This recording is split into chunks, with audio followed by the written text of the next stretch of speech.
Hello, আসসালামু আলাইকুম। জনতার কথার পক্ষ থেকে আমি সাইফুল ইসলাম চলে আসলাম আপনাদের কাছে আরেকটা নতুন ভিডিও নিয়ে। আমার এই ভিডিওতে আরেকবার থাকতেছে চ্যাম্পিয়ন্স ট্রফি ২০২৫ এর আজকের ক্রিকেট আপডেট এবং ক্রিকেট সম্পর্কে নেক্সট প্রেডিকশন। আমরা সবাই জানি আজকে বাংলাদেশ এবং ইন্ডিয়ার মধ্যকার একটা ম্যাচ হতে যাচ্ছে বিকাল ৩টার দিকে, যেখানে অবশ্যই যদি প্রেডিকশনের কথা বলি, বাংলাদেশ হারবে এবং হারবেই।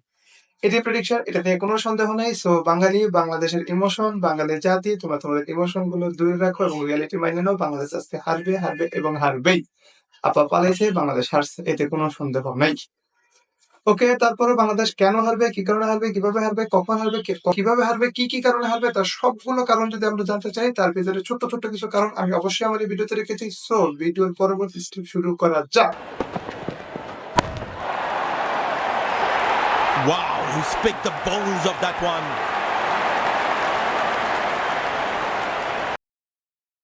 বাংলাদেশ এবং ইন্ডিয়ার ম্যাচের দিকে যদি তাকাই, বাংলাদেশ এবং ইন্ডিয়ার এখন পর্যন্ত ওডিআই মোট দেখা হয়েছে ৪১ বার, যেখানে বাংলাদেশের উইন সংখ্যা মাত্র ৮টা। সেই ৮টা লিস্ট যদি দেখি, তাহলে প্রথম আমাদের উইন ছিল ১৯৯৮ সালে ৬ উইকেটে ইন্ডিয়ার সাথে। ২ নাম্বার উইন ছিল ২০০৪ সালে ১৫ রানে। ৩ নাম্বার মোস্ট ইম্পর্টেন্ট ২০০৭ সালে ওয়ার্ল্ড কাপে, যেখানে সাকিব, তামিম, মুশফিকের সম্মিলিত একটা পারফরমেন্স ছিল। ৪ নাম্বার যদি দেখি ২০১২-তে ৫ উইকেটের জয়, ২০১৫-তে ৭৯ রানের জয়, ২০১৫-তে ৬ উইকেটের জয়। অবশ্যই ২টা ম্যাচে মুস্তাফিজের বোলিংটা অনেক বেশি গুরুত্বপূর্ণ ছিল। তাছাড়া ২০২২ সালে আরও ২টা জয়, সেটাও সিরিজে, একটা ১ উইকেটে, এবং ২০২২ সালে অপরাজয় ৫ রানে। যেই ২টা ম্যাচে মিরাজের ইম্পর্টেন্ট ভূমিকা ছিল। মোটামুটি ইন্ডিয়ার সাথে আমাদের ৪১ বারের ভেতর এই ৮টা উইনের ভিতরে এই ৮টা উইন, যেখানে বড় আসরে ম্যাচ জেতার মতো আমাদের আছে শুধুমাত্র ২০০৭ সালের বিশ্বকাপ এবং ২০১২ সালের এশিয়া কাপ। এখন পর্যন্ত ৪১টা ম্যাচের ভিতরে ইন্ডিয়ার উইন সংখ্যা ৩২টি, যেখানে বাংলাদেশের উইন সংখ্যা মাত্র ৮টি।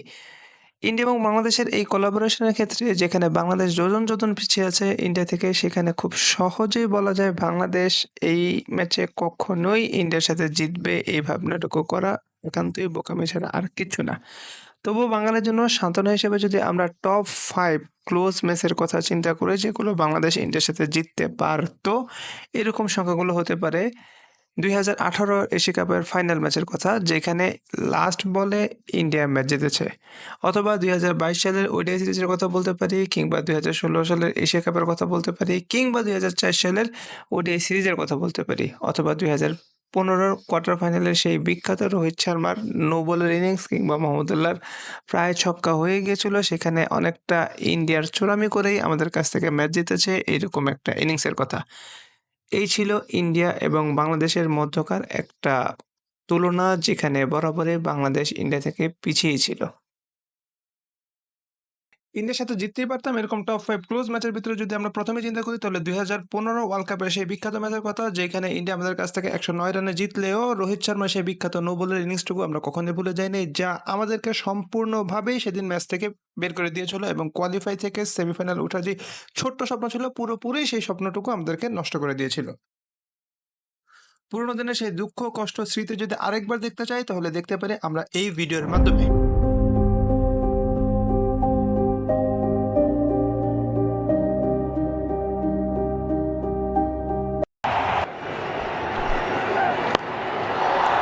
Right, there's a man there. Could this be the moment? Could this be the moment? It's a no ball! It's a no ball! Ian Gould's hand is outstretched. It's a no ball for height. Yeah, this is a good battle. It sure is. That's in the This air. could be dangerous. Shikhar Dhawan is getting under his second attempt. Oh, I think he's done all right. There was in fact a third attempt.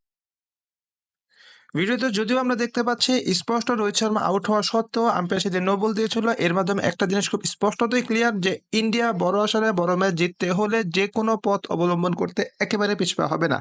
So যদি ম্যাচগত দিক থেকে আমরা বিবেচনা নাও করি, political দিক থেকে কিংবা পাওয়ারফুলের দিক থেকেও ইন্ডিয়া এই ম্যাচ সম্পূর্ণভাবেই বাংলাদেশ থেকে জিতে নিবেই, এবং পয়েন্ট টেবিলে তাদের নিজস্ব 2 পয়েন্ট এখানে অবশ্যই যোগ করবে। তাই এই দিক থেকে চিন্তা করলেও বাংলাদেশ এই ম্যাচে কখনোই জিতবে না, এটাই ট্রু, এতে কোনো সন্দেহ নেই।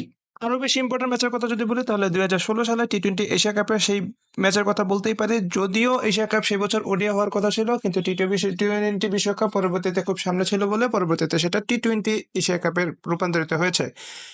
সেই ম্যাচে ইন্ডিয়ার সাথে আমাদের প্রায় জিততেও হেরে গেছি এবং সর্বশেষ আমরা জাস্ট ১ রানের জন্য হেরেছিলাম ব্যাঙ্গালোরের সেই মাঠে। আমরা যদি পুরনো সেই ভিডিওটা আরেকবার দেখি তাহলে হয়তোবা আমাদের সেই দুঃখের কথা আরেকবার মনে পড়বে।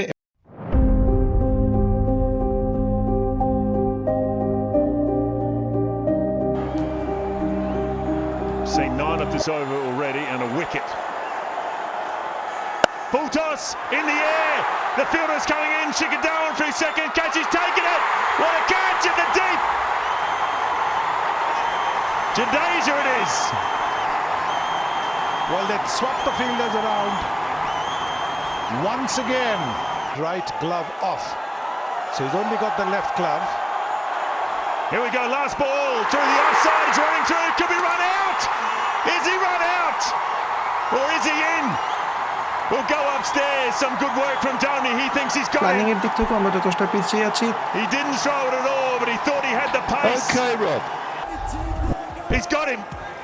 That's it. India win. Out for me, out. Out. What a comeback from India. They were gone in the last over. Can you believe they've beaten Bangladesh?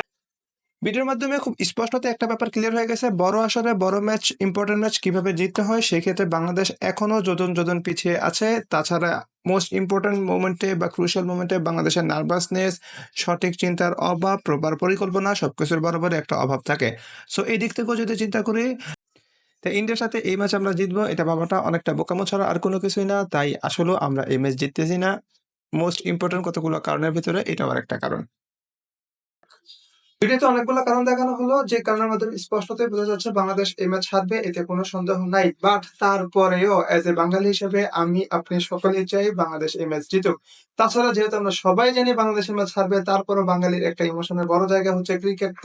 তাই ক্রিকেটের শেষ আপডেটটুকু যেন সবসময় বাংলাদেশের পক্ষে থাকে এবং আমার প্রেডিকশন যাতে অবশ্যই ভুল হয় সেদিকে আমি দোয়া করি, আপনি দোয়া করেন, সকলে মিলে দোয়া করি। আশা করি জনগণের দোয়ায় যদি বাংলাদেশ এই ম্যাচ জিততে পারে তাহলে অবশ্যই ভালো কথা।